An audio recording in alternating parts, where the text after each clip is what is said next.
As a constitutional law attorney, former senior legal advisor and personal counsel to President Donald J. Trump, Jenna Ellis believes in the rule of law and the importance of integrity in our elections. And she's ready to tackle the big cultural and legal issues facing America. This is the Jenna Ellis Show. Here is your host, Jenna Ellis.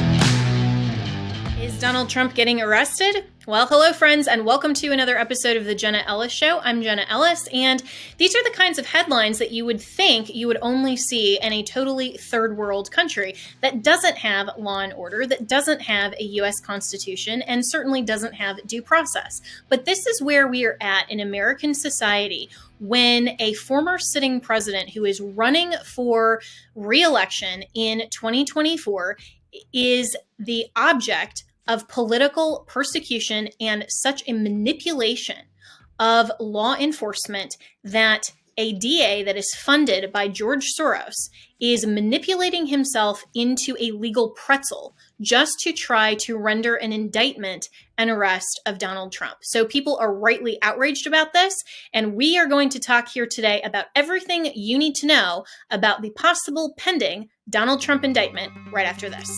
Legacy Precious Metals is the company that I trust to give you good and patient counsel for investing in your retirement. The Biden administration has caused a financial crisis, and they have no clue how to fix it. Oil prices have skyrocketed, and when oil prices go up, not only do your expenses go up, but the cost of transportation and shipping spikes, leading the prices of goods to rise. And we are already seeing record inflation. That's the last thing that we need. Our economy is in trouble, and you need to take steps to protect yourself. If all your money is tied up in stocks, bonds, and traditional markets, you may be vulnerable. So gold is one of the very best ways to protect your retirement. No matter what happens, you own your own gold. It's real, it's physical, and it's always been valuable since the dawn of time. Call Legacy Precious Metals today at 866-528-1903 or visit them online at legacypminvestments.com. That's legacypminvestments.com, where you can download the free investor's guide. You can also go to my Facebook page, Jenna Ellis. I am a public figure on Facebook, and I just posted yesterday a really great interview with the president of Legacy Precious Metals, who is discussing why you need to start your retirement account even if you're in your 20s or 30s. There is always a great time to protect your retirement and invest, just like you want to protect your health over the long term. So go to Legacy Precious Metals at legacypminvestments.com or call 866-528-1903. So will Donald Trump get arrested tomorrow, and will he even be indicted? Well, my guess is that he's not going to get arrested tomorrow, only for procedural process reasons. So we've learned that the grand jury out of Manhattan is listening to a final witness today, which happens to be Robert Costello, who is one of Trump's former lawyers and also one of Rudy Giuliani's attorneys. And so that will take some time. And whether or not the grand jury can wrap up and actually deliberate and render an indictment that would then procedurally go through all of the processes to then actually be executed on Donald Trump, I don't think is going to happen in the next 24 hours. But that remains to be seen. So will there be an indictment or arrest of Donald Trump? So again, I don't think that we are going to see that perp walk for a couple of reasons. I know all of the leftists are just crying. They're screaming at the sky right now because they have all of this schadenfreude, which is all about saying, we just really want to see Donald Trump in handcuffs. We so desperately want to see that perp walk. What does that tell you about the level of confidence that the Democrats have in the American system and their fidelity to the U.S. Constitution when they would rather see a political opponent in handcuffs than they would actual due process? Well, that's the Democratic Party for you today. But I don't think that that's going to happen for a couple of reasons. First, the timeline, for one thing, but even eventually, I don't think that's going to happen because Alvin Bragg, who is the current Manhattan district attorney, knows that his political career right now is in utter shambles. If he even thinks about continuing this indictment, he is torching his credibility that is already tenuous because everybody knows that he's a George Soros-backed prosecutor. He's revived this very legally dubious case that the feds declined to prosecute, that his predecessor, Cyrus Vance, also declined to prosecute, and he is manipulating himself into a legal pretzel to try to get a misdemeanor elevated to a felony and piggyback off of federal statutes onto state statutes in a way that have never been utilized or this legal theory ever implemented before, so that he can simply get Trump. So if the only goal of this, as pretty much anybody is going to suggest, and even the mainstream media will have to acknowledge, if that perp walk happens, then everyone is going to rightfully say, this was just about the court of public opinion, and this was just about this photo op.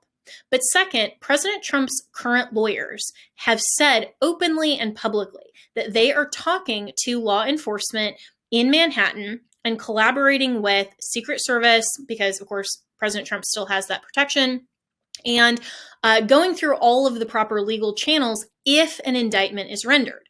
So typically what happens if you have a warrantless arrest at the scene of an alleged crime, then the law enforcement officer can, under some circumstances, execute an arrest right in the moment without a warrant. But when a warrant is then actually executed, or an indictment is handed down, then that doesn't always, and generally with somebody high profile like that, doesn't result in an actual perp walk arrest. The person has the ability to come and turn themselves in. And from what President Trump's attorneys are already saying, that suggests to me that there's already a deal in place and a mechanism that will allow President Trump to simply go to face the indictment in Manhattan without all of the theatrics and the photo ops. So will there even be an indictment? Well, that's the $1 million question. Should there be an indictment? Absolutely not. This should not be a weaponization of the Manhattan District Attorney's Office that is targeting Donald Trump. The role and responsibility of a prosecutor is to do whatsoever justice requires, not to go and target a political opponent and weaponize your office of government to simply seek out what crime they can possibly come up with to tag you with. But that's exactly what's happening here. Because remember the history. Cyrus Vance, who was the DA before Alvin Bragg, decided not to move forward on this alleged hush money payment to Stormy Daniels. This, of course, did result in the conviction and disbarment of Michael Cohen, who was one of Trump's former attorneys that was responsible for this payment. But that's a totally and completely separate case. They are having to elevate this from a misdemeanor to a felony to even try to wrap their legal tentacles around this. It is a bastardization of the legal system and of the justice system, and very clearly is simply politically motivated to target a political opponent. So the feds declined to prosecute this. This is even outside the statute of limitations. But according to Alvin Bragg now, the statute of limitations is extended if it's a felony. It's also extended if the person has moved out of the state, which Donald Trump has moved to Florida. And apparently, like, COVID adds a year onto this because, of course, it does, right? And so all of this is procedurally questionable at best. And anyone with common sense, whether or not you are a Donald Trump fan, you're a Republican, a Democrat, whatever, you should be very, very concerned about the weaponization of government against political opponents. But here's what I think is actually going on. I think the Democrats know that Donald Trump is not going to be stopped from his candidacy for re-election for 2024, regardless of whether he's indicted or not. Now, historically, if a candidate, especially on the presidential level, was even under a cloud of suspicion around an indictment, that would be enough for them to say, all right, I'm exiting the race and I'm going to withdraw. Because we, the people, generally believed in the legitimacy of law enforcement, and we believed that they weren't just politically motivated. So there had to be some there if there was a potential forthcoming indictment. But in the post-Trump persecution era, where we have all survived and lived through all of the witch hunts and the hoax after hoax after hoax, nobody trusts the integrity of Democrat-funded law enforcement anymore on the federal level or the state level. So I don't think that the Democrats are actually doing this in order to get Trump to concede the race. What they're doing is the same thing they did during the Mueller investigation and the very first Russia collusion hoax. Now, we had Spygate even before that. That was not successful. But then remember, the Mueller investigation and the whole Russia collusion narrative lasted for nearly 2 years. What that did was try to effectively drain President Trump's war chest for re-election in the 2020 campaign. Now, President Trump, as the then sitting incumbent, had the support of large donors of the RNC, and the campaign still spent, I think it was over $1 billion. But the war chest was severely diminished because he had to fight and mount all of these legal challenges from not only White House counsel, of course, which is a separate thing as, that's obviously taxpayer funded, but in terms of his own personal counsel from the campaign and his own personal resources. So now, though, when he is facing a non-incumbent open primary, of course, he is the presumptive nominee, and there are a lot of people that think that he should get a second opportunity to reclaim what was rightfully his second term, and people are free and voters are free to agree or disagree with that, but it is an open primary. He is not the incumbent. So the RNC really doesn't have any obligation to support him financially like they did in the 2020 re-election campaign. And in fact, Ronna McDaniel and a lot of the RNC would rightfully suggest that they can't appear to throw the primary one way or the other. And I think that everyone who supports Donald Trump would also agree that they don't want to see the RNC throw the nomination for someone else that's not named Donald Trump. So the RNC is in a very difficult position here. But likely they're just going to say, hey, we are going to let the primary occur and have the voters decide like they did in 2016, which was the last open Republican primary. So President Trump now has a campaign funding issue. A lot of very high-level donors are actually pledging their support to other candidates, most notably Governor Ron DeSantis out of Florida. Now, he has not announced his campaign for governor or for president yet, but a lot of people are speculating, and I think rightfully so, that he is going to announce probably after the Florida legislative session. That would be my guess. But he has not announced yet, nor does he have to announce at any particular moment. The Trump PAC, interestingly, slapped him and his campaign with a so-called ethics violation that says, hey, he's just running a shadow campaign and he's getting a lot of donors and he's running for president without actually saying he's running for president. Well, I think that that's a little bit disingenuous, and I certainly would not have advised President Trump and his PAC to do that, mainly because not only is that, obviously just looks like President Trump is threatened by Ron DeSantis, but it also is a little disingenuous because President Trump was basically running for president for the last 2 years before he announced. So obviously the same Florida law doesn't apply because he isn't and wasn't a current Florida elected official. But the issue here is still the same. And Ron DeSantis is under no obligation to declare his candidacy until he does. And so right now, he has rightly said he is the governor of Florida. And everyone else can speculate, they can start PACs, they can pledge their loyalty or whatever to Ron DeSantis, but he's not an announced candidate yet. And that matters in terms of the law. It matters also in terms of campaign finance and all of these other ethics rules. So when these donors are already going to Ron DeSantis, even though he hasn't announced, that is a campaign finance and funding problem for Donald Trump. Now, think about this. Is the base that pledges their fidelity and support to Donald Trump regardless, and the MAGA base who didn't even come out and really support him financially, and a lot of the people like the January 6th defendants that, there have been a lot of legal defense funds.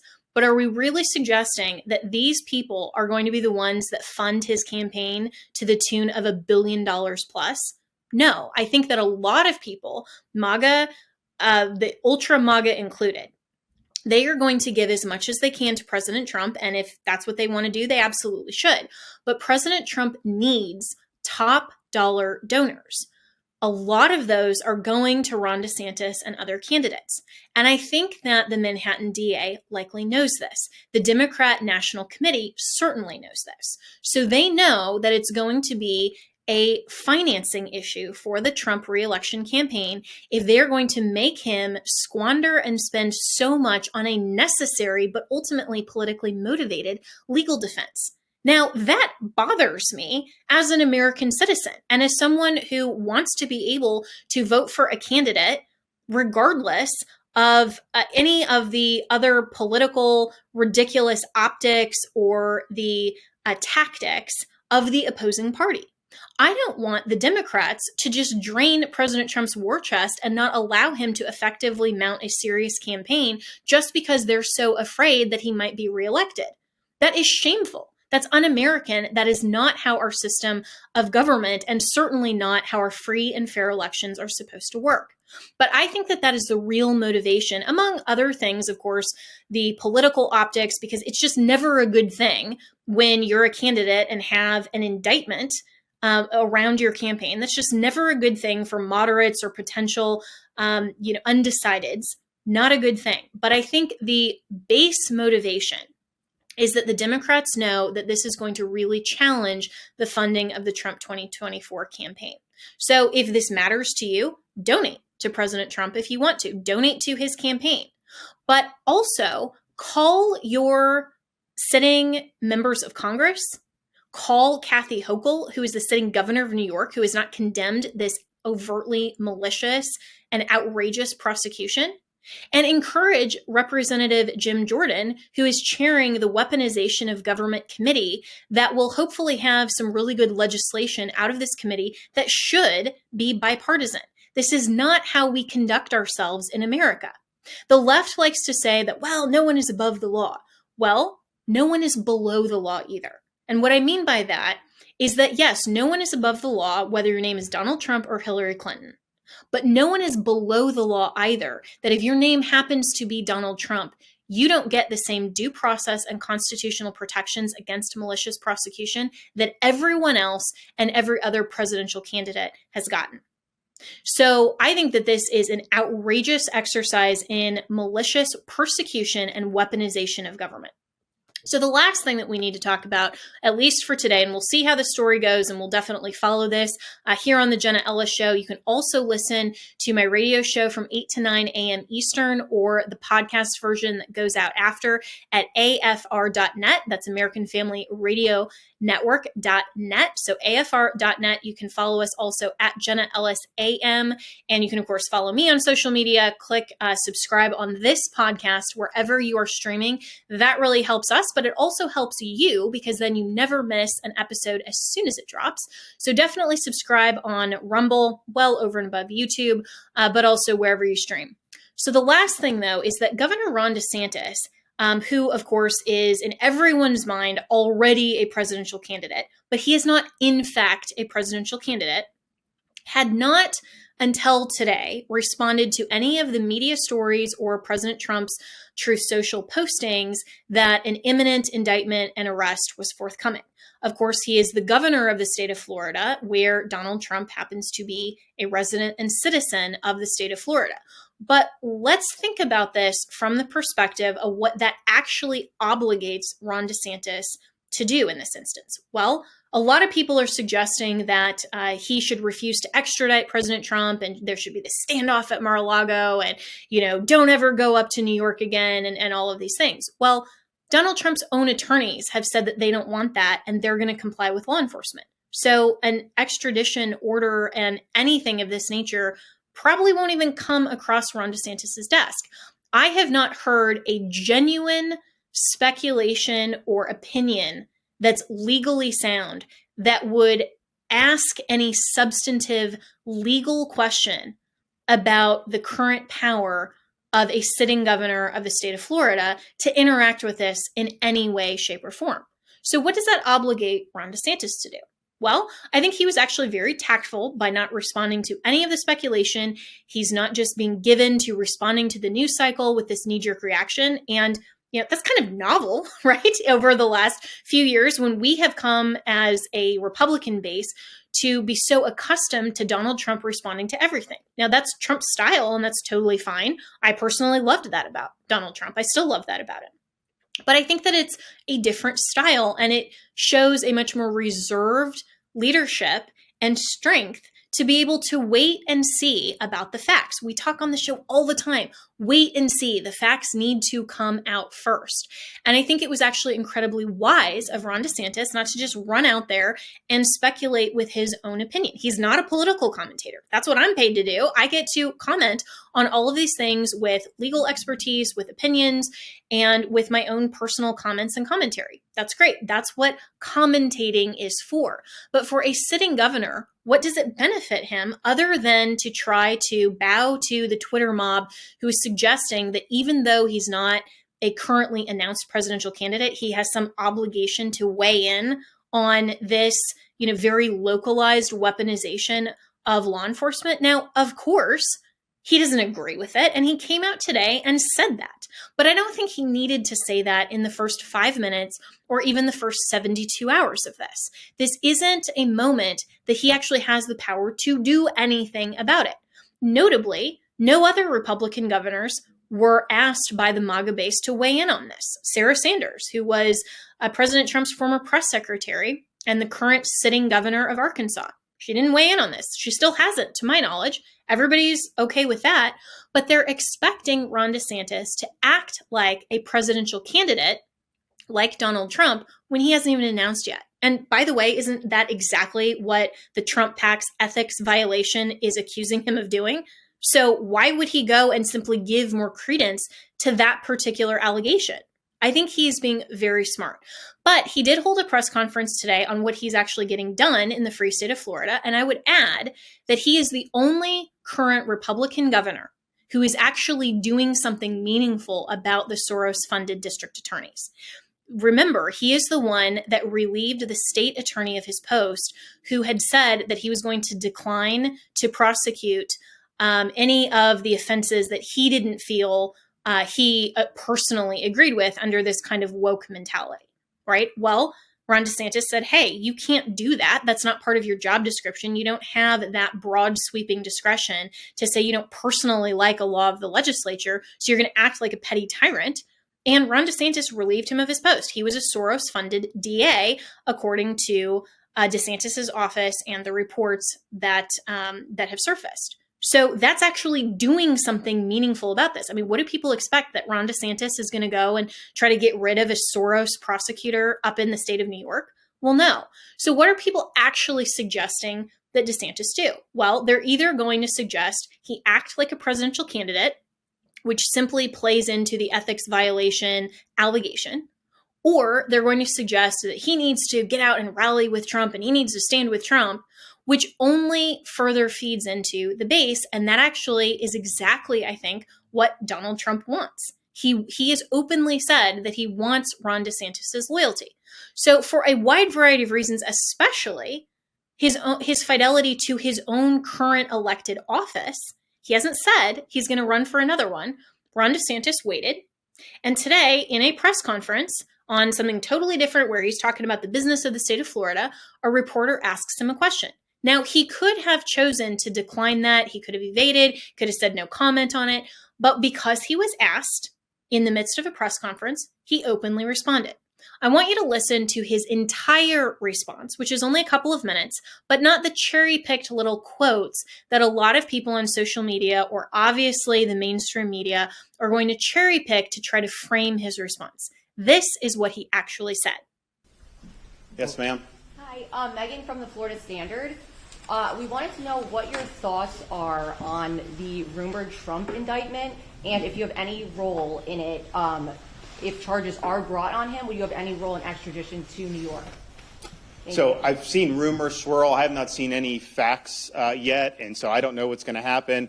But I do know this: the Manhattan District Attorney is a Soros-funded prosecutor, and so he, like other Soros-funded prosecutors, they weaponize their office to impose a political agenda on society at the expense of the rule of law and public safety. He has downgraded over 50% of the felonies to misdemeanors. He says he doesn't want to even have jail time for the vast, vast majority of crimes. And what we've seen in Manhattan is we've seen the crime rate go up, and we've seen citizens become less safe. And so you're talking about this situation with, and look, I don't know what goes into paying hush money to a porn star to secure silence over some type of alleged affair. I can't speak to that. But what I can speak to is that if you have a prosecutor who is ignoring crimes happening every single day in his jurisdiction, and he chooses to go back many, many years ago to try to use something about porn star hush money payments, that's an example of pursuing a political agenda and weaponizing the office. And I think that that's fundamentally wrong. I also think it's important to point out when you're talking about these Soros-funded prosecutors, yes, they may do a high-profile politicized prosecution, and that's bad, but the real victims are ordinary New Yorkers, ordinary Americans in all these different jurisdictions, that they get victimized every day because of the reckless political agenda that these Soros DAs bring to their job. They ignore crime and they empower criminals, and that hurts people, hurts a lot of people every single day.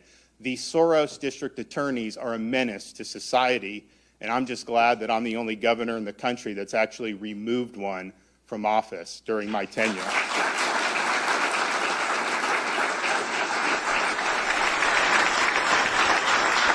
And in terms of, we are not involved in this, won't be involved in this. I have no interest in getting involved in some type of manufactured circus by some Soros DA, okay? He's trying to do a political spectacle. He's trying to virtue signal for his base. I've got real issues I got to deal with here in the state of Florida. We're obviously shutting down CBDC, which is important. We've got so many things pending in front of the legislature. I've got to spend my time on issues that actually matter to people. I can't spend my time worrying about things of that nature. So we're not going to be involved in it in any way. I'm fighting for Floridians, and I'm fighting back against Biden. That's what I do every single day. Yep. Governor, another question in terms of that. Are you aware if there has been any communication between Florida law enforcement and New York authorities if they do indict and President Trump does not go to New York for arraignment? Discussions about how he may be arraigned here in Florida since he resides here. Are you aware of any? I'm not aware of anything. I think that was a brilliant response. I think it was very gubernatorial. It was very federalist. It was very calculated. It was very leadership oriented. It was exactly what he should have said. He called out the Soros-funded prosecutors. He said this is a weaponization of law enforcement that he doesn't agree with. But then in his capacity as the governor, he says, I'm not being asked to get involved. There's nothing, he's not involved. His office is not involved. And he said, and I'm not going to get involved with political theater because he is telling the American people, I'm not just going to take an optics type of challenge just to get my name out there further. I'm going to focus on the business of the state of Florida. Now, I have to ask you, for all of the people here, whether you're Trump supporters, you're DeSantis supporters, you're Democrats, you're undecided, whoever, I have to ask you, isn't that the type of response that we would actually like to see in a president? Someone who is not just out for the photo ops, who is not just taking every opportunity to jump into the fray and to get media hits and to dominate the news cycle and trend on Twitter. He's actually saying, nah, I'm not getting involved. I'm focusing on my job. That to me says a brilliant, resilient leader and someone who's very confident in his own position. And that's someone I think that a lot of people in the GOP base will want to support. So overall, I think that this nomination is President Trump's to lose. I think that an indictment will further solidify his base, but may actually be damaging among the moderates and the undecideds, and certainly the establishment Republicans. And I also think that it remains to be seen how formidable Ron DeSantis does become if and when he announces. A lot of donors are going in his direction. A lot of polling, whether or not you see the polls, remains to be seen when he actually announces. And I think we're seeing a lot of very wise decisions from him. So these are two very formidable candidates. And I, for one, am very excited about a primary challenge. I think that Donald Trump is an excellent candidate. I would love to see him get another 4 years. But I'm also very excited that Ron DeSantis is someone who matches the passion and the courage and the leadership and the policy initiatives of Donald Trump. That's actually a good thing. For so long, Donald Trump has been saying, I'm the only one out here. I'm the one standing between you and a disaster of America. Isn't it great, actually, that we have a wider bench that we can say, okay, we actually have a choice? Because, look at the Democrats. They don't have a single person that they can put up in office. That's why Joe Biden hasn't even announced yet. He's so weak and feeble. But who else are they going to run? They have literally no one. I'm really proud that our party and the conservatives in general have both a Donald Trump and a Ron DeSantis and a Vivek Ramaswamy, who I hope gets on the debate stage, and a lot of other genuinely America First champions that are standing up and they're running for political office on not just the presidential level, but everywhere in between, from the federal level, the state and local level, to these education school boards, all of these things. We are getting engaged as citizens, and I love to see it. So we're going to be talking a lot more, and I know that there will be a ton of opinions about this one way or the other, about Trump versus DeSantis. Sure, let them have that fight. That's what primaries are for. But we need to keep our eye on one thing. We have to win the White House in 2024. So I'm making this endorsement today. Yep, big news here. I am going to vote for whoever wins the GOP nomination, and I want to see them all duke it out. And I will pledge that I'm going to vote for whoever gets that Republican nomination, because that person absolutely has to win over any of the Democrats. We can't allow a primary to shield and distract our focus from the real enemy. That is the leftists, that's the Democratic Party, that is the woke, progressive, hateful, insane policies. This is normal versus crazy, as Sarah Sanders said. And I'm going to vote for normal, whoever is the victor of the primary.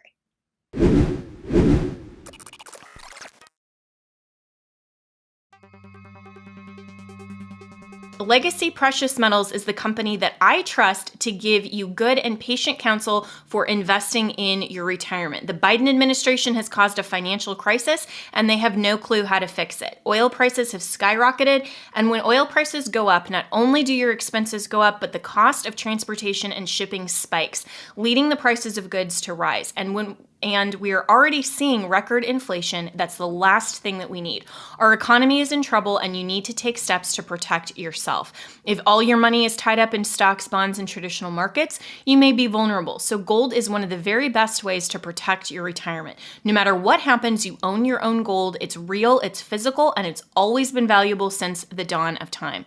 Call Legacy Precious Metals today at 866-528-1903 or visit them online at legacypminvestments.com. That's legacypminvestments.com, where you can download the free investor's guide. You can also go to my Facebook page, Jenna Ellis. I am a public figure on Facebook. You need to start your retirement account even if you're in your 20s or 30s. There is always a great time to protect your retirement and invest, just like you want to protect your health over the long term. So go to Legacy Precious Metals at legacypminvestments.com or call 866-528-1903. Have you ever picked up a towel set because it felt so soft in the store, but then when you leave and you go to use it, it's not really that absorbent? It's basically a towel that is leaving you out to dry. That's why MyPillow has developed the MyPillow towels that actually work. I know, it's totally mind-blowing. Towels that actually dry you. Their 6-piece towel set includes 2 bath towels, 2 hand towels, and 2 washcloths. They come in a variety of colors. I have the sage green and the white. I love them. And right now you can receive a 6-piece set for only $39.98 with promo code Jenna. That's JENNA. So go to mypillow.com right now and click on the radio listeners special. MyPillow products come with a 10-year warranty and have a 60-day money-back guarantee. So to receive this amazing offer on the 6-piece towel set of MyPillow towels, just go to mypillow.com, click on the radio listener special, and enter promo code Jenna, that's JENNA, or call 1-800-564-8475. That's mypillow.com, promo code Jenna.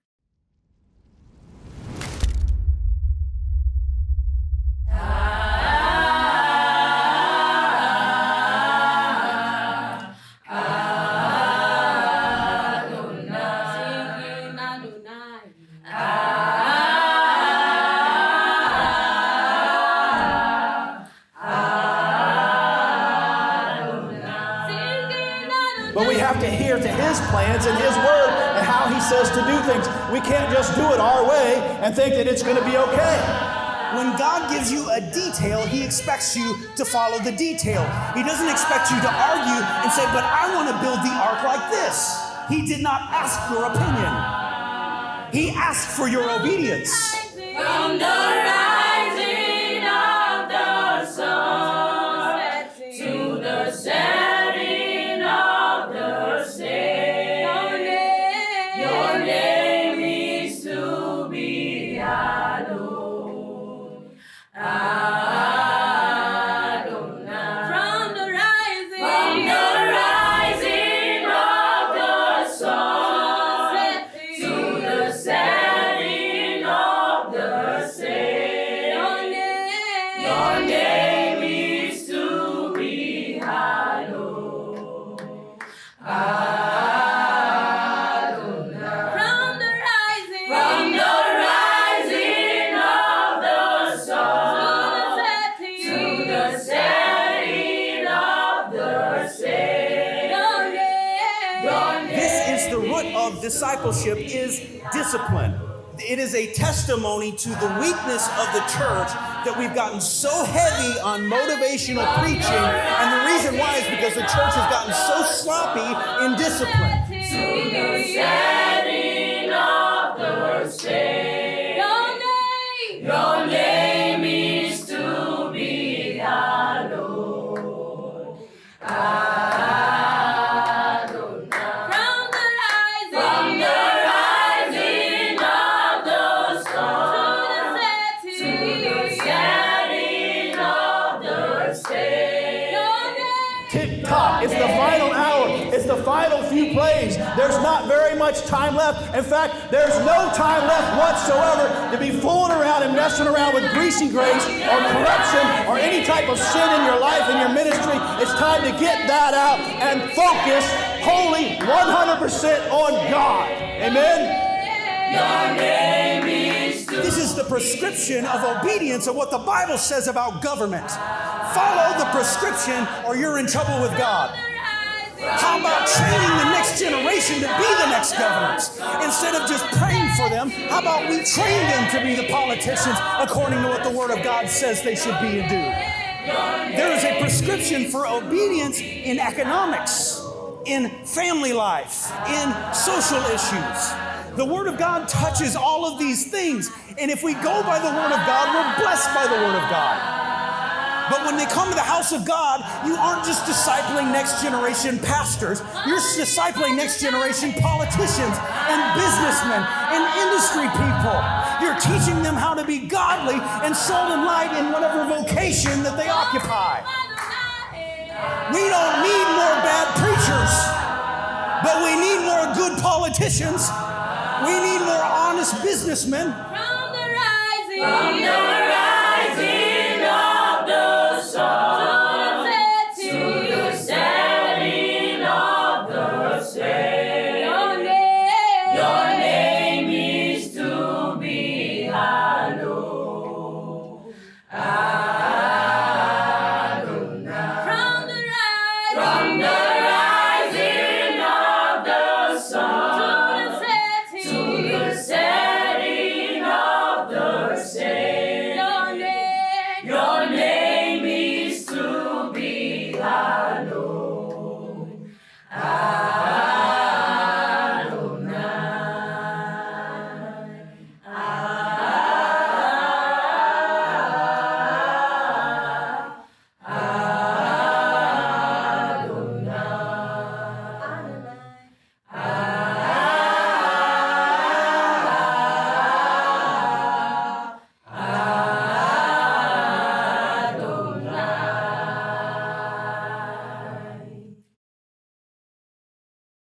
So joining me now is Judd Saul, who's the Executive Director of Equipping the Persecuted. And Judd, this is such an important topic because I think that for so many Americans, even though, of course, there are a lot of topics that are really important to us and to our American experience in our life, we certainly don't suffer the same type of persecution and the traumas that's going on in Nigeria for Christians. So what does this actually look like there on the ground, and what are Nigerian Christians truly experiencing?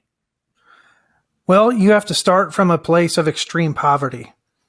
So 80% of Nigeria's population is suffering extreme poverty. And this is poverty in world terms, in African terms, not American terms, meaning the average Nigerian, a good job is considered $100 a month for income.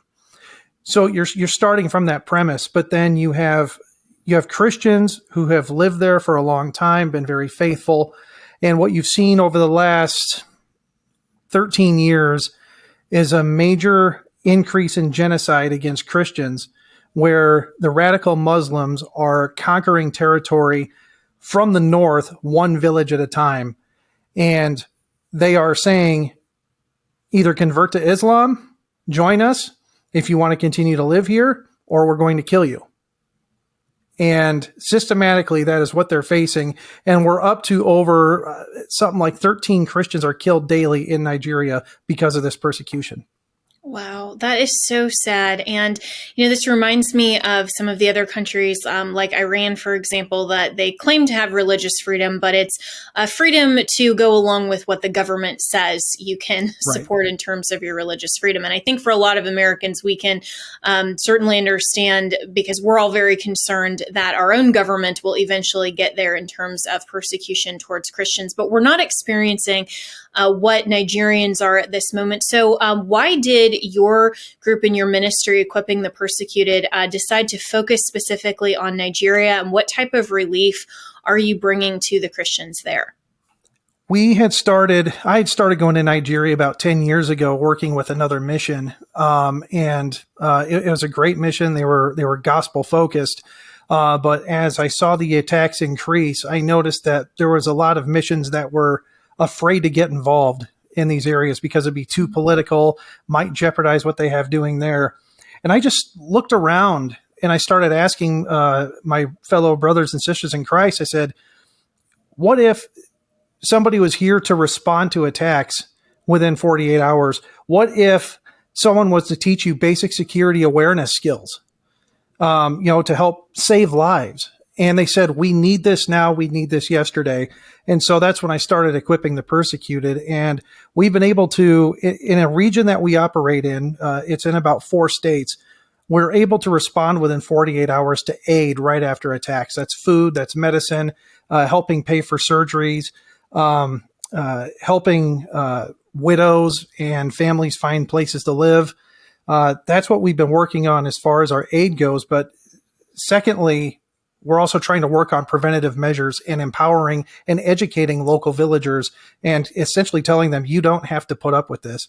There are ways that you can help protect your village, and there's also a way to save lives.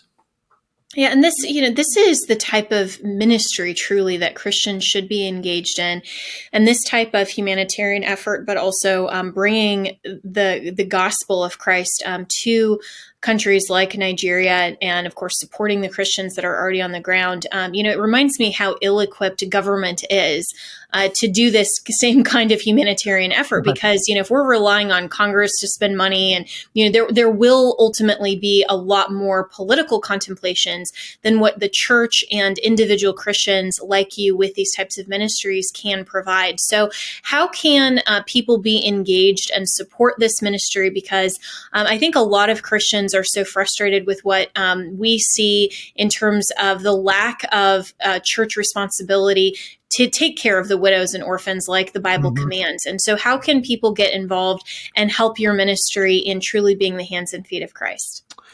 You can go to our website, equippingthepersecuted.org, sign up, partner with our organization. We're encouraging people to, if you can, spare it, donate $20 a month or more to help our efforts. But we also need prayer. We need prayer for persecuted brothers and sisters. We need prayer for safety, prayer for our team. And also not just donating to our organization. There's actions you can take politically, locally here in the area by contacting your congressman, your senator, and telling them to raise awareness and to pay attention to what's happened in Nigeria. There's a lot of things that have happened politically, especially since the Biden administration took over, that have made things worse for Christians on the ground in Nigeria. And they look at our politics here in the U.S. as if it's their president in Nigeria. That is how much they pay attention here, and that's how big of a difference it makes. So people can also take action politically. Yeah, and so speaking of some of the things that the Biden administration has done, what about Christian refugee status? Are you working with Christians in Nigeria to actually get them away from, some of this terrorism and some of these attacks and concerns on the ground there? And how helpful has the Biden administration or the Department of Homeland Security been or not been? They haven't been helpful at all. In fact, when Biden took office, they took Nigeria off the terror watch list. And when that happened, we saw more attacks increase, and it empowered radical Islam up north to further on their attacks and to continue to take more territory. And then all while that's going on, Christians are begging for help, and looking to the United States, hey, help us politically. But what happens is they sent Stacey Abrams down in the last Nigerian presidential election to help them out. You can see what happened there. Yeah. And so it's an awful situation. And as far as refugee status goes, we see this country allowing in immigrants from radical Islamic countries into the U.S. Yes, they're suffering, they're hurting, but we also have a huge batch of Christians in Nigeria that are suffering and hurting, and the embassy has pretty much locked up. They have locked up the ability for Nigerians to get to the U.S. Easily, and especially Christians. You notice that Christians are frowned upon when it comes to their visas coming to the U.S., where more Islamic Nigerians get better access. Wow. Well, if the Biden administration's response is to send in Stacey Abrams, I think that tells us all that we need to know about the help that isn't getting to Nigeria and to the Christians there. So the website is equippingthepersecuted.org. And I hope that everyone who's listening to this at least goes and looks at that website and prayerfully consider supporting this ministry, supporting what they're doing there on the ground. And everyone also can and should be praying for our fellow Christians across the world. Pray for the ministry of equipping the persecuted. And that is the biggest thing, of course, that we can do is pray for protection and pray for the steadfastness of the Christians that are facing the worst kind of attacks and the worst kind of testing of their faith. And I hope and pray, Judd, that this doesn't come to the United States in the same form that it is in Nigeria. But while there are Christians in the world presently today, contemporaneously with us, that don't have the same freedoms and liberties and constitutional protections that we still do have here in the United States, I think it is incumbent upon all of us to do as much as we can. And so go to equippingthepersecuted.org. And if you feel compelled, you can give a $20 or more donation to help what Judd Saul and his team are doing on the ground in Nigeria. And so, Judd, thank you so much. And, how have you personally seen this ministry grow, and with some of the Christians that you have helped, maybe let's just, and kind of on more of an encouraging note of some of the positive stories and things that you have been able to help with? We've been able to touch over 140,000 lives in the short time we've been around over the last 3 years. And one of the most rewarding things for us is when we come into an area, when we bring aid and we see them, we look them in the eye. One of the things, and this is common when we go to help people, is they say, we thought the world has forgotten about us. We thought the world has forgotten about us, and you have brought us hope. And that is why God has called us. We've answered their prayers, unbeknownst to us, unbeknownst to them, that we've been able to answer their prayers on the ground by helping them out. And that is what keeps me going back. That's amazing. And, being that hope and letting people know that they aren't forgotten. And certainly Christ has not forgotten them, but we as fellow Christians should not forget about them either. And you are doing the work of Christ. So it's equippingthepersecuted.org. And Judd Saul, thank you so much for joining me today and for the ministry that you are doing. This is so important, even though, so much we just focus here in America on the things that are going on in Washington and kind of this myopic focus on America and our own personal interests. And we can't forget the persecuted Christians in Nigeria and other countries across the world that are experiencing such intense persecution for standing up firm for their faith. So thank you for what you're doing and for your ministry. Thank you for having me on, and thank you. God bless you, and God bless your ministry. Thank you.